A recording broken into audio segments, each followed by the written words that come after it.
been watching anything lately? Have you seen anything good? Um, well, a couple weekends ago, somebody was there. I'm not sure who that was. We, my best buddy here and I went and saw Halloween Kills, and that's, yeah. The evil has returned. Why? Don't. Sorry. No. That was good. I thought you were gonna go for No, evil dies tonight. No. I would never. Would never. Well, no. Who would? It has returned. So Halloween Kills. It was something. Yeah, it was good. I think it's getting. It's not as bad as everybody is saying. Evil Dies Tonight runs pretty thin, pretty quickly. It's a little overdone. There's enough of that to last, 7 movies. And Anthony Michael Hall, I can go. I like Anthony Michael Hall, but I could take him or leave him in this. In certain venues, in certain avenues. And Anthony Weird Michael Hall Science? is great. Weird Science? Absolutely. Breakfast Club. Pretty in Pink? Pretty in Pink. He's the best geek in the world, right? Yeah. Even Edward Scissorhands. As a douchey I was guy. going to say. Yeah. We don't really see him because they portray Tommy Doyle as like a badass. Like, Tommy will get him. I'm like, what universe? When did Tommy Doyle become a badass? I don't know. Did I miss something? Was that in part 6, which I haven't seen? No, he's kind of more emo in part 6. Okay. Kind of like, really like, oh god, Michael Myers killed everybody in front of me and ruined my life. Paul Redface. But, yeah, so in lieu of that, I don't know if that's the right word or not. But That's right. But with that, I wasn't used to seeing the character of Tommy Doyle as like some big strapping like badass, like the town hero. Strapping. Literally. And that was, to me, it was jarring being that actor. I don't think, and I like him in pretty much everything I've seen him in. He did play a badass, like you said, in Edward Scissorhands. And that was cool. That actually worked for me. But he was young and it kind of worked. Seeing him kind of old, he's fat. He's not aged well, by the way. He did not look the best. That's true. He had like a flux capacitor across his forehead. I don't know what that was about. But to me, that took me out just a tiny bit.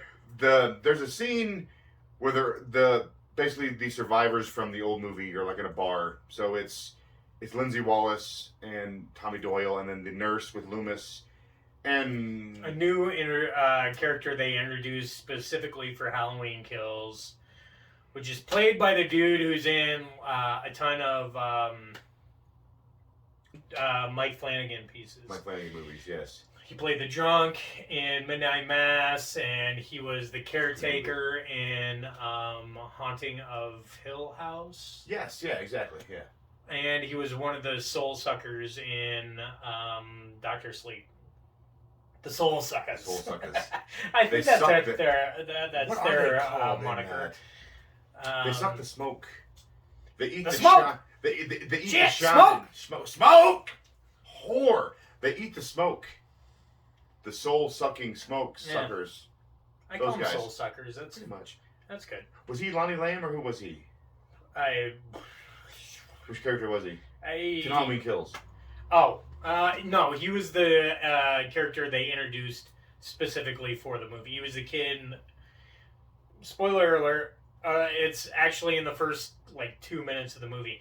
He's the kid that was getting made fun of while they were trick or treating. That's and gets Lonnie Lamb, yeah. Oh, perfect. Yes. Then yes. Didn't I just say it's fucking Lonnie Lamb?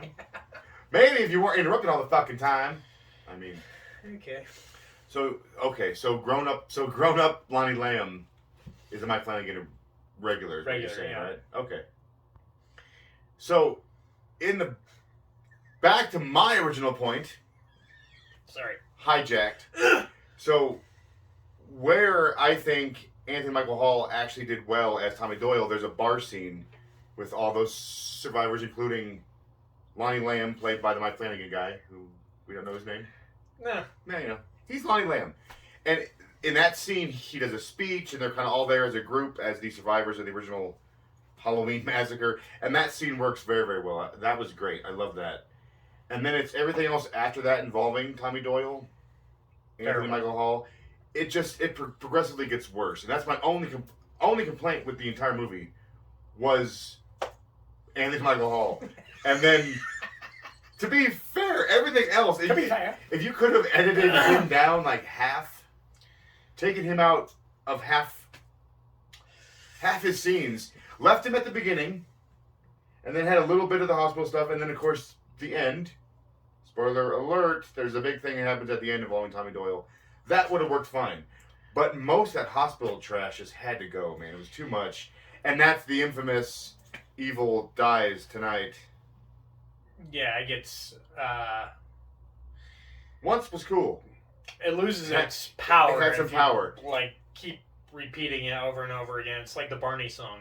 Yes. Where the first time you hear it, it's really fills your soul. Like, and then you hear it over and over and over. Like, and over. Oh, it's that fucking song again? Yeah. I'm going to kill that purple dinosaur. Yes. I was going to kill Rusty Griswold. That's how bad it was for me. Other than that, I thought it was freaking amazing. It's the most brutal Michael Myers I think we've seen since Rob Zombie's Halloween 2. It would definitely, like, if you're into that kind of thing, if you like a brutal, killing machine Michael Myers, this is definitely the Michael Myers for you. Yeah, it was, the kills were, aplenty, and they were super gory, and that's kind of what I went in expecting, It's a Halloween movie. That's kind of what they're geared. Even though the original was notorious for its lack of blood and lack of gore, over the years, it's obviously, become... It's changed with the times, Jason basically. Goes to Haddonfield. Exactly. Yeah. That's a movie I'd love to fucking see right there. A face-to-face, a mask off. A mask off. I challenge you to a mask off. I just coined that. Good look at you. Hashtag. Have you seen anything else? No. Okay. No, that's about it for me. I had a slow week. What have you seen this week? What's on your list? So, I inadvertently... Do you know what Noir-vember is? Have you ever heard of Noir-vember? I know what noir is. I like film noir. Okay. So... But I'm not too sure what the hell you just said was. So there's a phenomenon in some circles where November is a noir month, right? All right, that makes sense. Post Halloween, hence, and it's kind of cold, kind of dark. Total noir phase. I see. Got it. Noir-vember. Noir-vember. Yeah. Now it makes sense. So inadvertently, I stumbled ass backwards into watching some noir. Totally unintentionally, but I'd been wanting to watch Under the Silver Lake for a while. Have you seen that? I've never seen that, no. It's directed by David Robert Mitchell, who's the dude who directed It Follows. I know that name. It Follows, absolutely. But this is great movie. It's got Andrew Garfield as the main character. Really? And it's Spider-Man. Yeah. Hey, he was a great Spider-Man. He was a lousy Peter Parker. Oh. He was a great Spider-Man though. He's probably my favorite Spider-Man. Wow. Your favorite Spider-Man? Even over Tobey. I know it's blasphemy. I know. Okay. All right. Tobey Maguire was a great Peter Parker. Probably the best Peter Parker that we've had. Really? But I prefer Andrew Garfield's Spider-Man, yeah. Over Tom Holland. You like I know Tobey is close to Well, that's our generational. Yeah. That's our. Like Michael Keaton is our Batman. Yeah. Tobey is our Spider-Man. Okay. Wait, what? No, yeah, I can Did see you that. hesitate on that? No. Yeah. No. That's what you fucking did. Anywho's hair snatch. So Andrew Garfield. So Under the oh my! All right.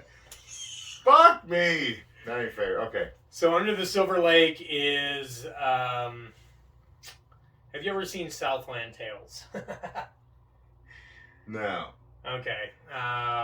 It sounds familiar, but I don't think I've ever seen it. So it's directed by Richard E. Kelly, who did Donnie Darko. Donnie Darko, yes, okay. And it's it's almost like stream of conscience, LA culture, sci-fi. Okay, gotcha. And it's kind of infamous for being like it is reaching for heights, and does it not quite get it's there? just so fucking out there that it's like I think it was just too much for people to can take. Gotcha. Yeah, you know exactly. What I mean? So if you didn't get it, it went right over your head. Type thing, right? Yeah, but some of it is almost too like so. Like I don't know if Richard Kelly knew what he had, like right. It was like you're so focused on the whole that you miss the forest through the trees, right? I tend to be focused on the whole.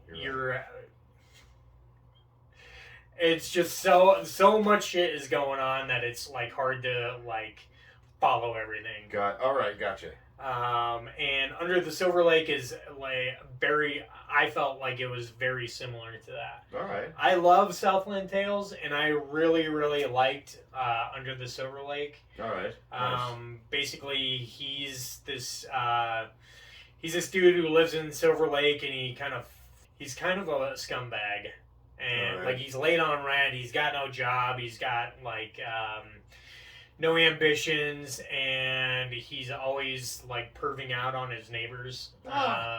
My kind of guy.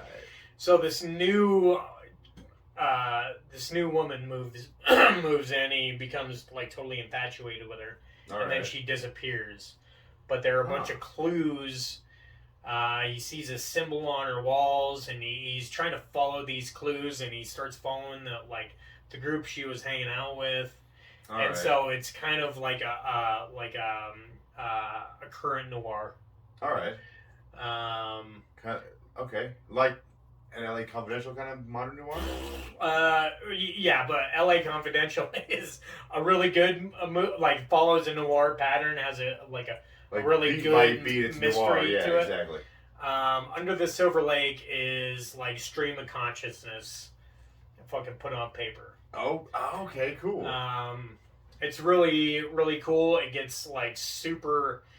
There are a couple of like super gnarly kills. All right. And it's just super weird, and I'm into it, man. I dig it. Nice. All right. I've never heard of that actually. That one's new to me. Yeah, but check it out. Silver Lake. All right. And then I was checking around on Hulu, and I saw they had a bunch of 90s movies on there, which is a sweet spot for me. Absolutely, sir, yes. And I saw that China Moon was on there. Oh, it's a great movie. I love that movie. I had never seen it before. So China Moon has Ed Harris and Madeline Stowe. Madeline Stowe is amazing in that. It's actually got a fucking killer cast, man. Charles Dance is in it, he's the bad guy in The Golden Child. Oh, he's in yes. The kids will know that he's one of the is it the Targaryens? He's like the head of yes, exactly. of the house. He's like the father. And it's got Benicio del Toro, like a super he was young. Absolutely, yeah. And even then, man, you just like it was probably one of his first roles after the Bond movie with him and Robert Davi. It's not. Which one was that? It's not A View to a Kill. It's one of the Dalton ones. Oh crap! They're coke dealers. For Yes. some reason, Bond's going after coke dealers. Well, it was the 80s. What do you expect? It was the 80s. But even then, dude, he's got his presence. Even when he was young. Yeah, dude. Presence. I was thinking charisma or something. He had a presence, man. He walks in the room and fills the fucking room. Yeah, it's a presence. Even in Big Top Pee Wee. I have not. Del Toro had presence as the Wolf Boy. I had no idea. I hadn't seen Big Top Pee Wee since childhood, for sure. I watched it last week. No. But yes, he was the Wolf Boy in Big Top Pee Wee. Okay. Well, I'll have to give that another shot. He barks a lot. And he was super young. So he probably made China Moon right after Big Top Pee Wee or somewhere to that era, because he was like, I want to say he was probably in his teens, late teens, when he did Big Top Pee Wee. Get the fuck out of here, dude. Yeah. That's insane. Yeah, he was young.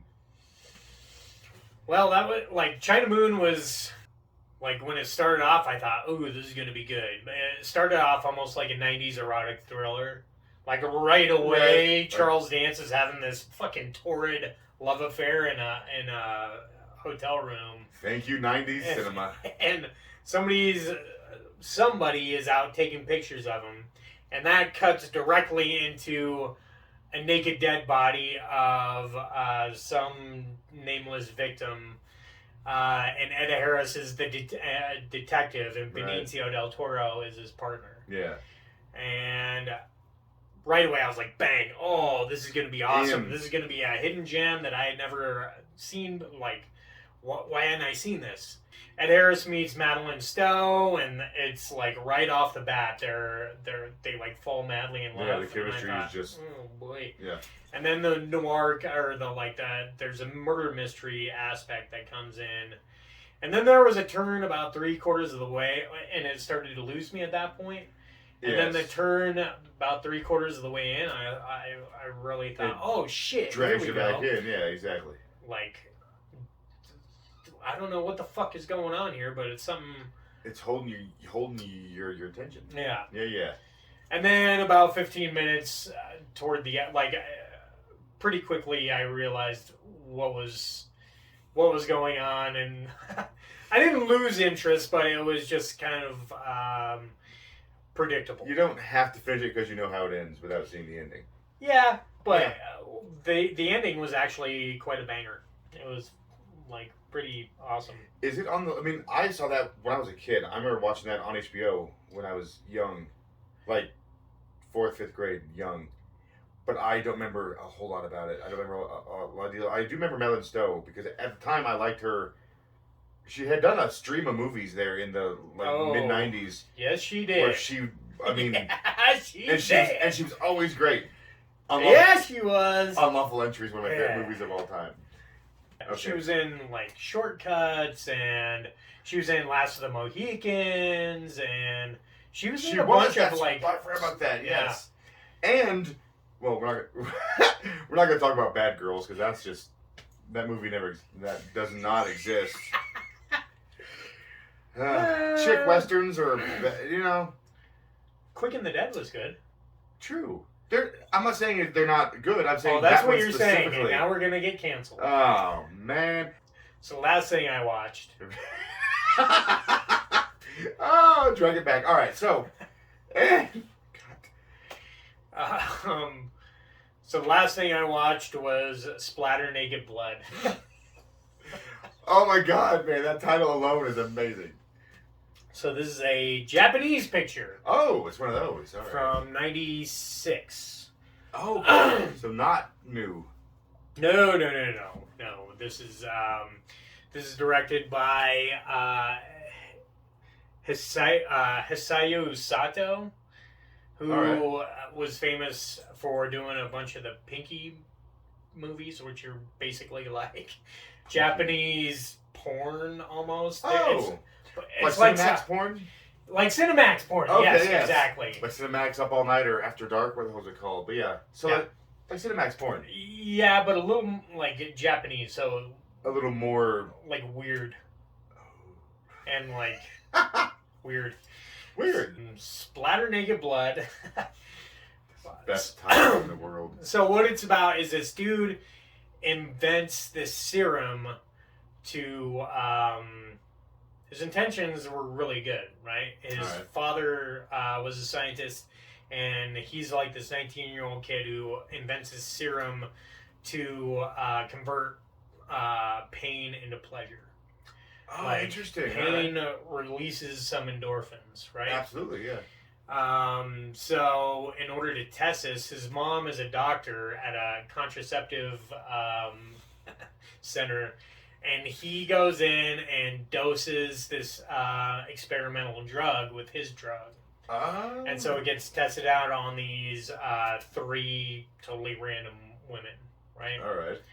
And one is a fitness nut, or like very what's the word? Like she's just all about self-image, right? Gotcha. Like, Right. Working out, healthy eating, full Yeah. mind, like health. she's all about. She's all about well, health. it's all about image, right? Okay. It's all about how she Not looks, necessarily and healthy, how she, but how yeah. what she puts out there. Okay, gotcha. One is a total food nut. She just loves eating. Like for her, eating is the best thing. Like Right. it's everything to her. Right. And then one is totally she doesn't sleep at all. Like true insomniac. Like a true insomniac. She gets Alright. no sleep, and so she has this rig where she has this like relaxation chair with almost this VR setup that like projects images, so it kind of makes her brain rest, right? So he doses these three girls, right, with this experimental drug. Random. Like he doesn't know who was going to, so it's like random. He didn't pick them. It's No, random. it's totally random. Okay. Gotcha. And he's like videotaping them because his mom obviously doesn't want to let his mom in on all this. Well, yeah, exactly. What he's done. So, in the first about 40 minutes, I was highly disappointed. Like, well, I won't say that. I was always intrigued, and there's some creepy shit. Like he zeroes in on the insomniac and kind of falls for her, right? All right. So he starts like being super creepy and following around with a video camera and shit. All right, gotcha. But there was no splattering of blood, and there was no nakedness. Really? So I thought, this is fucking... What a lame yeah, movie. this is... I mean, like, if you have that in the title, I want to see some splatter naked blood. Absolutely, yes. You can't... In the last half hour, this movie made up for everything that I was disappointed in. Really? Oh, man. It gets... Delivered. Super... Japanese, weird, gnarly. All right. And I won't go into any more than that, but just suffice to say that each of these women's quirks tends to... Is it like used against them? Yeah, nice. All right. So I like it. That kind of stuff. Dude. It is so fucked up. I was pleasantly pleased. Pleasantly pleased. Yeah. What'd you watch it on? And it was like, I had to watch it on YouTube. Oh, it's on YouTube. Yeah, and the picture quality isn't great. All right. But it's the only place, like, I looked for DVDs and they were like $100. Right. So I bit the bullet and watched it on YouTube, and just to see it. Like, I'm a seasoned, like, gore vet, and some of the shit in here was like...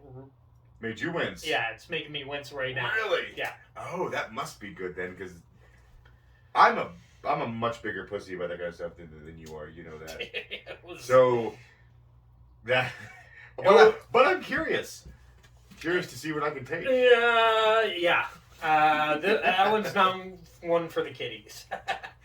But it's definitely, like, if you're into, like, bizarre cinema, things that you've never seen before, splatter naked blood is definitely something that you more than likely haven't seen before. I'm super curious. I wish I had my phone. I'll send me a link. Oh yeah, I will do that. Because I'm actually curious. I really do want to see that. And I'll try to incorporate all these trailers if I can find them to everything that we talked about tonight. In the description, we'll put a bunch of stuff in there.